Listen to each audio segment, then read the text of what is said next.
Ledger contributor Kimberly Dvorak. Kimberly, if we back up a little bit and we look at kind of the big picture, as I was alluding to just a few seconds ago, ICE agents in particular are completely overwhelmed and probably on purpose by design from the people in the Obama administration. Yeah, absolutely. DHS actually released a memo about 2 weeks ago stating that they had doubled their size of agents that would be covering the 1.1 million foreign students that come into this country and study and presumably leave. Now, the number they doubled was 14. So now we know that we have 28 agents who get 8 weeks of training in Washington, D.C. to monitor 1.1 million foreign students in this country. So they wanted us to think, hey, we're doubling the agents to look at these people, yet the doubling of that number is minute.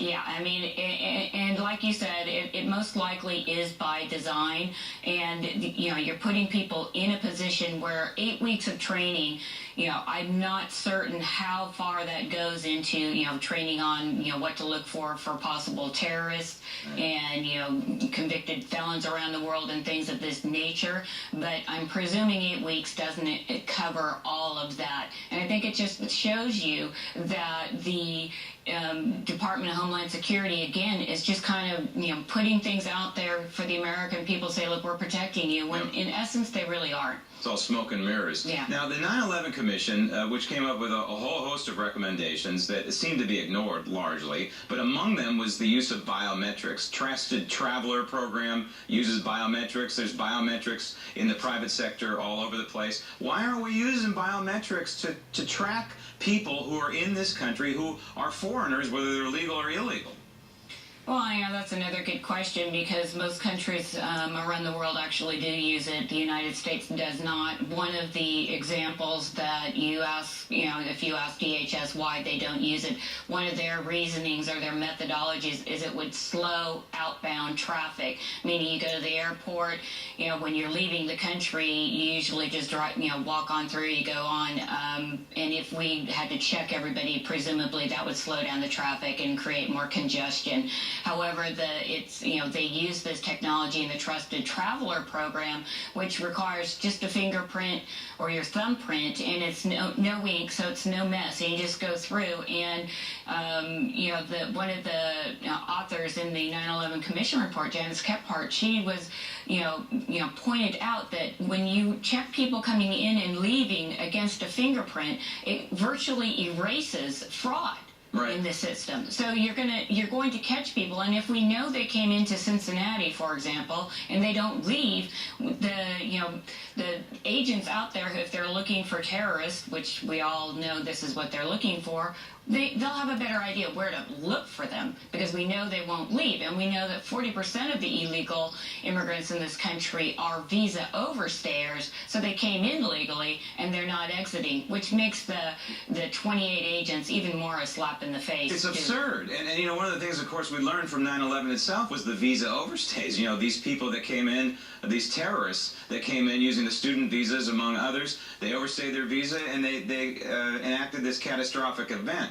But this technology exists, and there are some efforts in DHS to try and use it, but what's being suggested, from what I understand, is kind of a muted version of this that won't allow DHS to go after certain kinds of criminals. Only a certain threshold above, like felonies, they will be able to go after using this system? Yeah, well, but what the Secure Communities was, and why it got a lot of negative publicity from the immigration activists, is the fact that you could get pulled over, presumably for drunk driving or child molestation, whatever, and you would get picked up and you'd get thrown into deportation proceedings if you didn't have the proper identification. So in a new program called PEP, they're actually trying to prioritize these criminal aliens, if you will, and they're going to, the number one priority is terrorists, the number two is murderers and, severe aggravated assaults and things of that nature. Those will get you right in line for deportation, but presumably everybody else is really not going to be addressed. And now if you look at that prosecutorial order that the president signed, he's Right. in essence saying that criminals are not going to be in line for deportation for a whole host of crimes like fraud and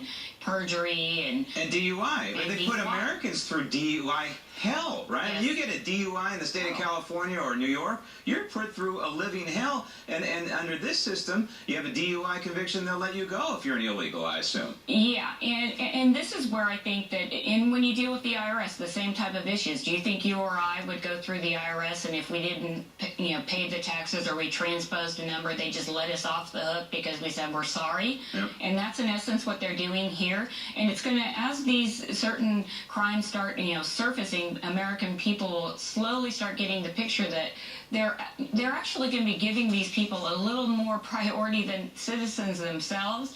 And I just when you look at the way DHS has been run from the get-go, it's just been a moneymaker from the taxpayers, and they really haven't done a lot in the name of security. And as we know, our southern borders still aren't secure.